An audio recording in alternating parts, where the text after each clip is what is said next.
Hello and welcome to Everybody Pulls the Tarp. I'm your host, Andrew Moses. With me today, a very special guest, Kelli Masters, attorney, sports agent, founder, president of KMM Sports. Welcome to the show, Kelli. Thank you so much. It's great to be here, Andrew. I'm sorry, my notifications are going nuts. I apologize. The life of a sports agent. The notifications are going nuts. I want to get into it all, Kelli. Yeah. So you weren't always a sports agent, and you didn't always know that you wanted to be a sports agent. But let's go back in time. Where did you start your career? So my undergrad degree, I got at the University of Oklahoma. I'm a lifelong Oklahoman. Grew up here, going to football games from the time I was 3 years old. That was probably the biggest part of my life, was going to football games. My dad had actually been, he was an attorney by day, but he was also a radio guy. And so he did play-by-play for football, basketball, and I would go to games with him when I was little and ask a million questions. And so football was always a big part of my life, but I never saw myself actually getting to work in sports. So I got my degree in journalism. I worked in news at the CBS affiliate in Oklahoma City during my senior year in college. And that year was actually really pivotal for everybody, for everyone in television. The O.J. Simpson trial was going on. That was really the first trial that, they allowed cameras the whole time. It captured the attention of the nation. And one of my jobs at Channel 9 here in Oklahoma City was to follow the trial. And so I followed that. And then in that spring in 95, the bombing happened. The Oklahoma City Federal Building was bombed. And I covered that. And both of those things impacted my life and my perspective and really, honestly, my future. I decided I wanted to go to law school after that, honestly, to learn more so I could be a better journalist. I realized how much I didn't know about the legal system. And I really wanted to learn more so I could be a great journalist. And then I got into law school and I realized, oh my gosh, I really actually want to do this. I want to be one of the people that's out there fighting for justice and fighting against evil and representing people and advocating for people. And I just fell in love with law school. In the middle of law school, however, kind of reached a point where, and I think most people go through this at some point in their lives, some earlier, some later. For me, it was early 20s. Right in the middle of law school, I just hit a wall and said, what am I doing? What's my purpose in life? I felt like my whole life I'd been really, really driven. But most of that drive came from fear and fear of failure, fear of letting people down, fear of not living up to expectations. And so kind of put everything on hold for a couple weeks. Spent a lot of time praying, a lot of time just, asking why, why am I here? What am I supposed to do with my life? I almost dropped out of law school to go do mission work, which a lot of people don't know. And I really, really thought that was my path. And after a lot of prayer and talking to mentors in my life, I realized, I'm supposed to finish law school and there's, God has a plan for it. And so I finished law school and I went into a very normal law practice with a law firm here in Oklahoma City. I'm still with the same law firm 20 years later, although I'm semi-retired from my law practice because my agent work takes up 99% of my time. But during my law practice, I decided I wasn't just going to do litigation, which is what I was trained to do. I also wanted to help people who had a heart to make an impact on the world like I did. So missionaries, ministries, charities, private foundations, people who had a vision for making an impact on the world around them. I wanted to use my skills and my expertise to help them do that. So probably everyone at this point is going, now, how did you end up being a sports agent after all of this? 5 years into my law practice, I became a partner in my firm as a trial lawyer.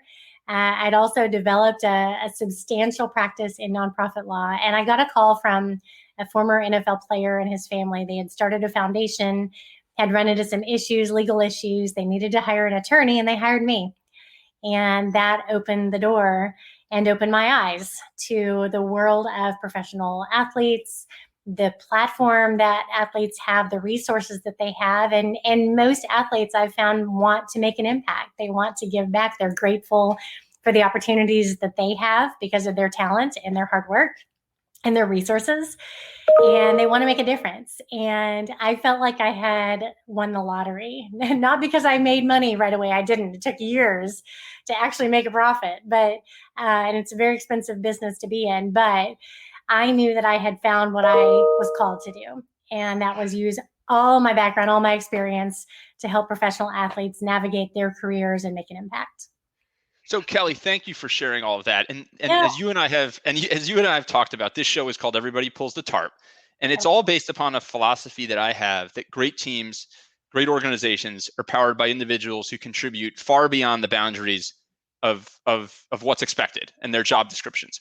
Right. And I think the world of sports agents is one of these misunderstood professions, right? I think if everybody looks at a sports agent from afar, they think it's all glamour, all glitz, one of the coolest jobs on the face of the earth.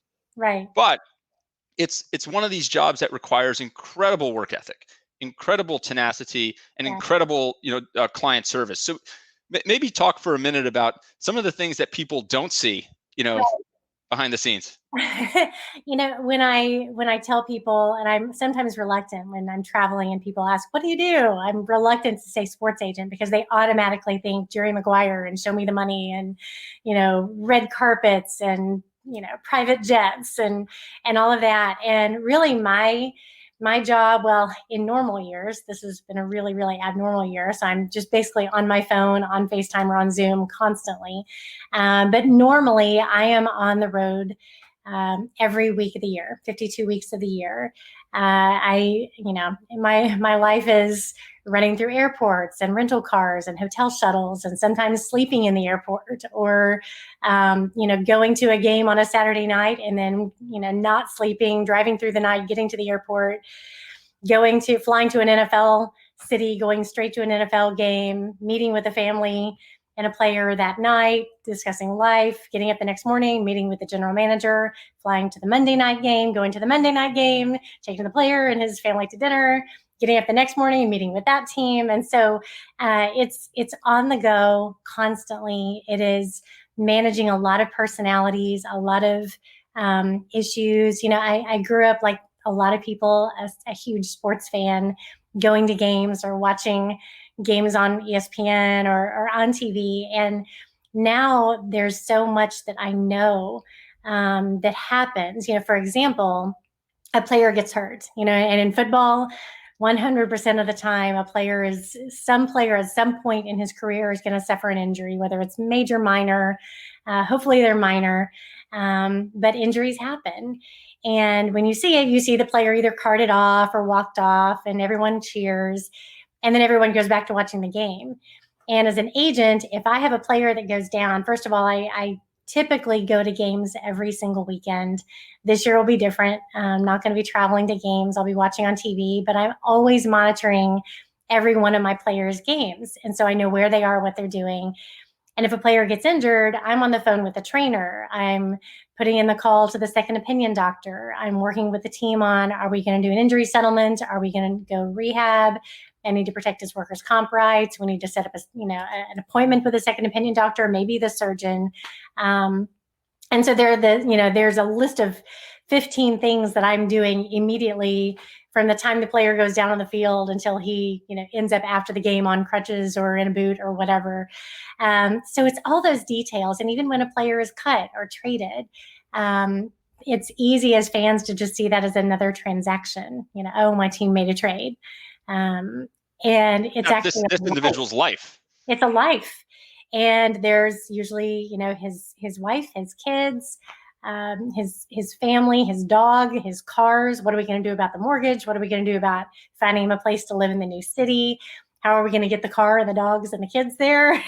All of those things. So it really, and not every agent takes on everything. I knew from day one that I wanted to be the go-to person, and that, whether it's me or my staff that works for me, we're going to take care of every detail of a player's life so he can focus on being great at his profession. And that entails a lot of details and a lot of putting out fires and cleaning up messes and just handling even logistics and personalities too. I was in the car with my stepdaughter yesterday, and I was talking to a player who's going through a pretty intense situation right now. And I hung up, and my stepdaughter's only 15, but she said, you really care about your guys, don't you? They're like your kids, aren't they? And I said, yeah, they pretty much are. And she said, that's funny, because she said, I feel like teams, just treat them as like, not as real people. And she said, maybe that's not true, but that's just what it looks like to me, is it's just, oh, well, on to the next player, and that they don't really care, but you really care. And a lot of people don't realize that. Well, you sure do, Kelli. And one of the questions I always have for folks who are in client service, whether it's in your business or others, is, you have 30 or 40 clients, let's say, maybe more now. Yeah. And they know you have other clients, but when you interact with them, you probably want them to feel like they're your only client. Yes. How do you engage with one client with everything else that's going on around you, and make that person feel like they're your only client? That's a really good question. And so much of it goes back to, I think, the way I was raised, and the way I've always looked at my work is, it's not work, and life should not be transactional. It should be relational. Everything. It's business, but it's personal. And that's, you try to say, oh, this is business, this is personal. To me, it's all personal, because this is me. It's a very personal business. This is me taking care of what my client needs as a human being first, and as a player. And obviously, as he's got a contract, and he's got obligations, and he has legal rights, and he has responsibilities that he has to deal with. And those are on my plate too, because it's on his life, therefore it's on my life. And so that's my responsibility. That's my fiduciary duty, to take care of everything, but also treat him like a person. And so I try to be very intentional when I'm with, either physically sitting with a player and his family, or on the phone, or on a FaceTime, that I make that moment all about them. I cannot be distracted by my phone blowing up, it can be easy to get distracted for all of us. But I really try to put away or put down the phone, focus on that player and his specific needs in that moment. And how can I be intentional about treating him as a human being, understanding that it's not just about fixing a problem. It's also about helping a human being, emotionally, spiritually, mentally, not just physically what is the issue that we're dealing with. So I think you have to be intentional about being relational. So you're a former national and world champion baton twirler, as I understand it. I am. And Miss Oklahoma, 1997. Do you think that there's experiences in your life, in that world where you are in intense competition, that helps you relate to your clients? Absolutely. And they may laugh at me at first when I say that, but then they actually really understand. So being a competitive baton twirler, I decided I wanted to be the feature twirler for the University of Oklahoma back when I was 5 years old. That was already my goal when I was 5. And I wanted to know, well, what does it take to win that position and twirl at halftime in front of, tens of thousands of screaming fans. And I knew that they always looked at twirlers who were champions. They had to be a national champion or a world champion. And it's like, well, that's what I have to do. And so I started setting those goals when I was really young. I started training full time when I was 7.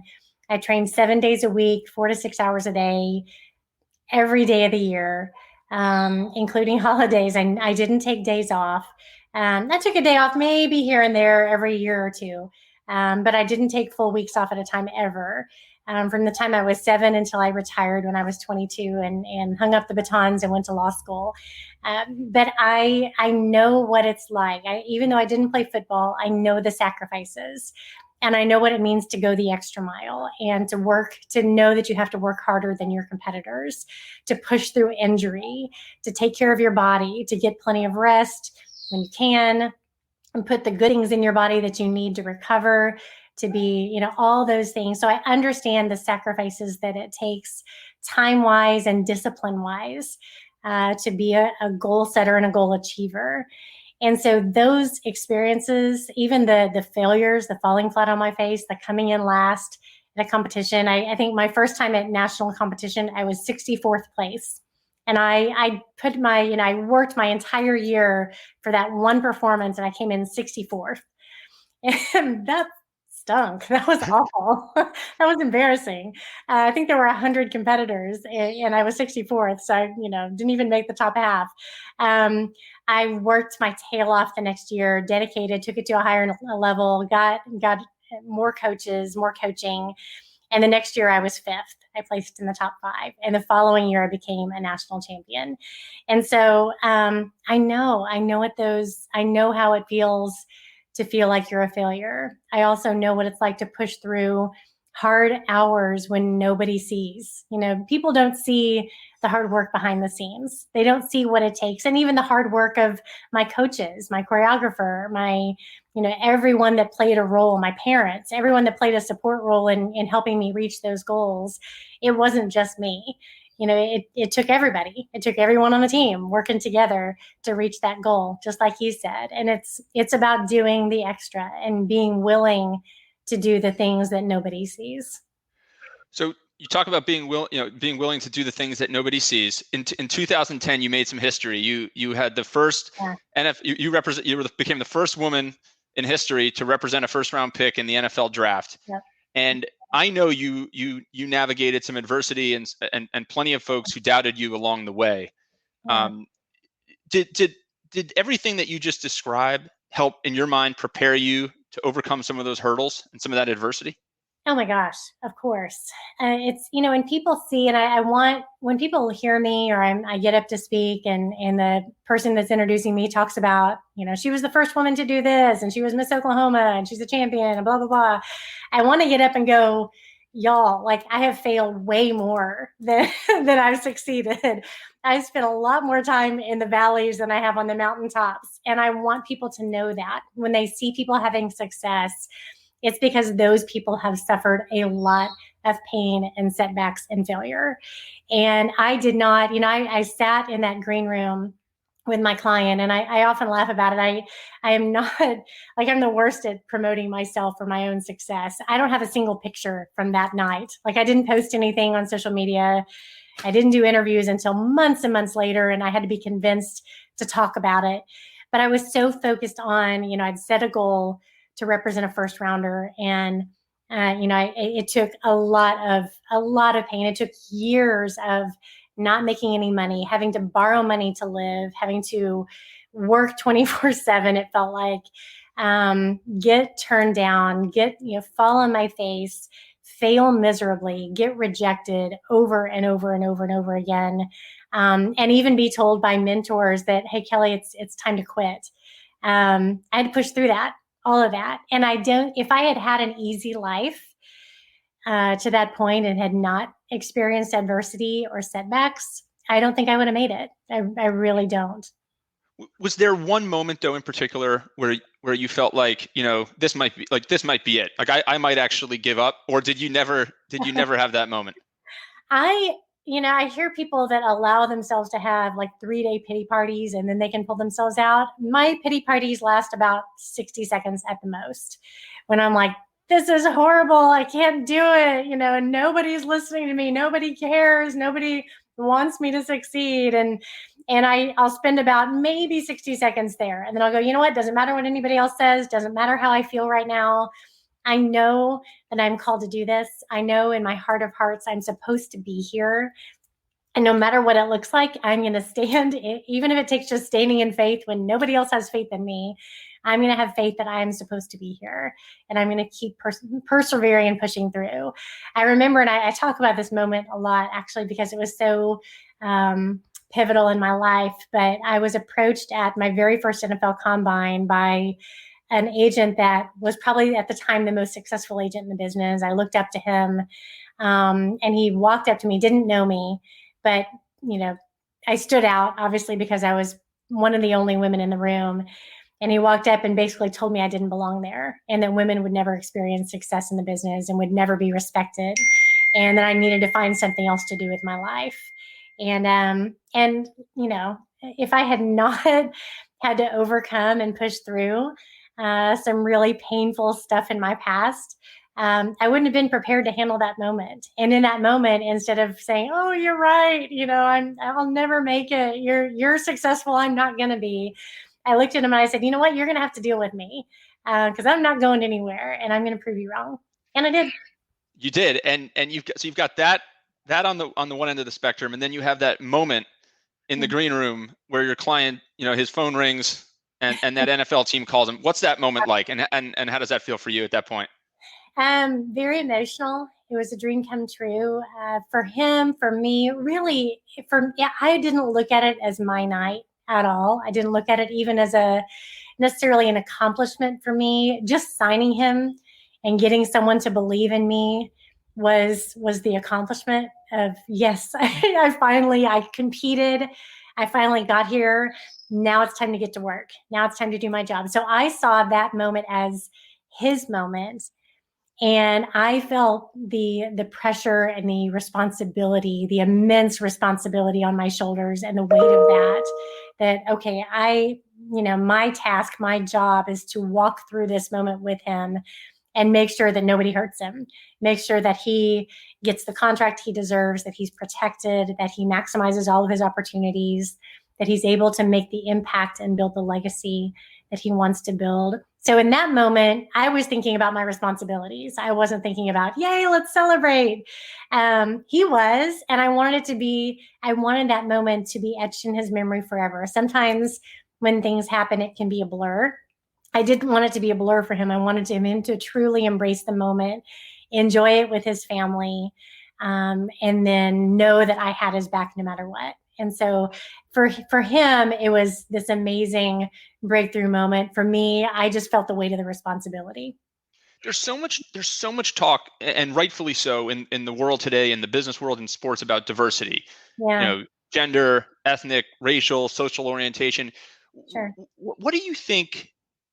What do you think? In terms of when you think about diversity and its importance on teams and for leadership groups to be diverse, do you think it makes a difference?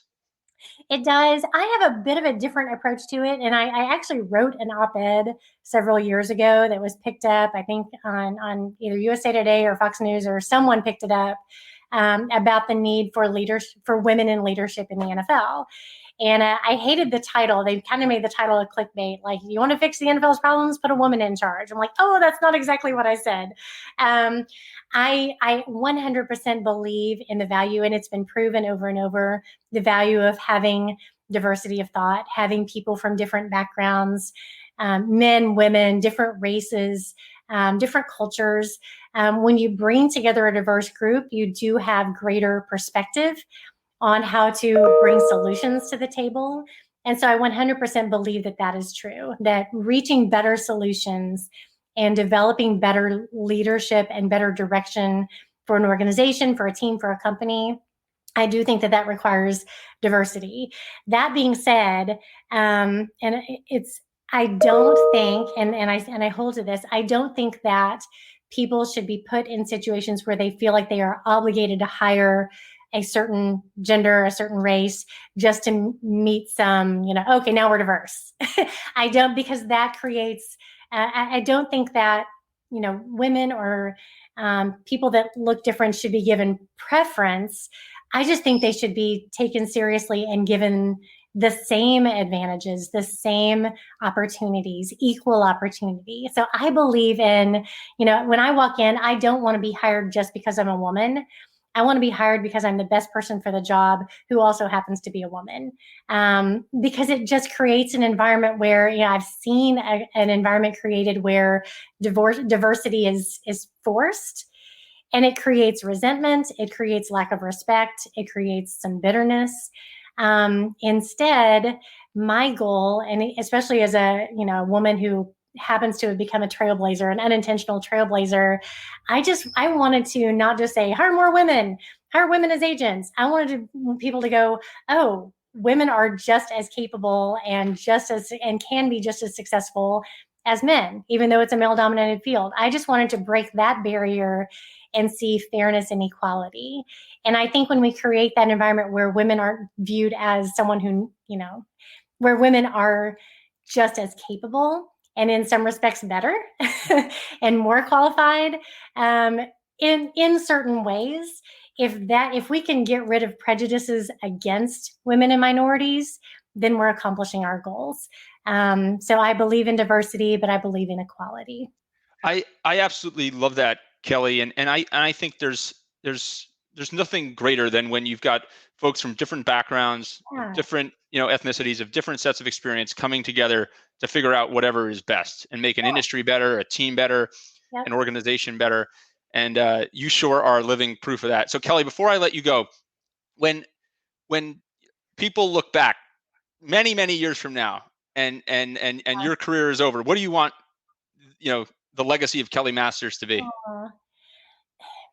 You know, without my clients, I would be nothing. Without my clients saying yes, I would not, no matter how talented or smart or whatever I work to achieve in my life, as an agent, I would be nothing if I didn't have clients who believed in me.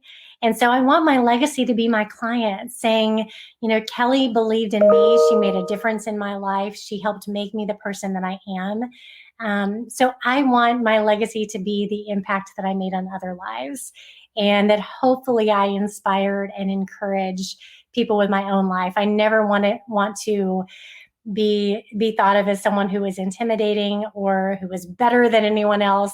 I just want to be someone who really cares about people and cares about making a difference.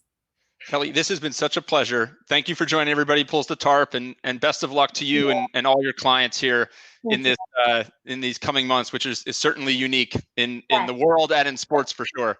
For sure. Thank you so much, Andrew.